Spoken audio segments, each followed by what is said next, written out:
حضرت محمد صلی اللہ علیہ وسلم کی پیدائش کا واقعہ شروع کرتا ہوں اللہ تعالیٰ کے نام سے جو بڑا مہربان اور نہایت رحم کرنے والا ہے۔ حضرت محمد صلی اللہ علیہ وسلم کی آمد کی بشارت۔ حضرت محمد صلی اللہ علیہ وسلم سے پہلے جتنے انبیاء کرام گزرے ہیں ہر ایک نے اپنی قوم کو آخری نبی حضرت محمد صلی اللہ علیہ وسلم کی آمد کی خبر دی ہے اور آپ صلی اللہ علیہ وسلم کی مختلف نشانیاں بتا کر آپ صلی اللہ علیہ وسلم پر ایمان لانے کا عہد لیا ہے۔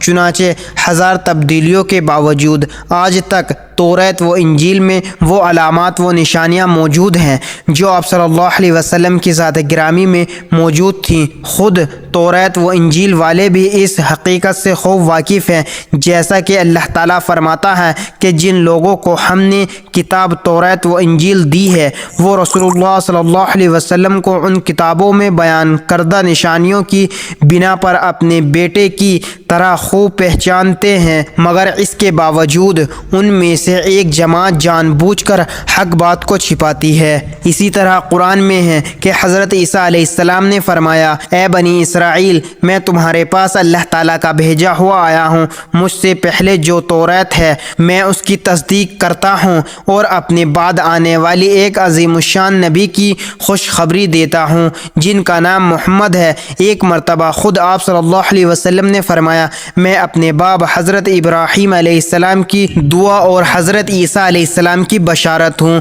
یہ واقعہ اتنا ہی ہے۔ حضرت محمد صلی اللہ علیہ وسلم کی آمد کی بشارت کا واقعہ یہیں تک ہے۔ دوسرا واقعہ حضرت محمد صلی اللہ علیہ وسلم کی مبارک پیدائش کا ہوگا انشاءاللہ۔ اور آپ ملک شاہ چینل پر نئے ہیں تو چینل کو سبسکرائب کر لیں اور ویڈیو کو لائک اینڈ شیئر ضرور کریں۔ جزاک اللہ، شکریہ۔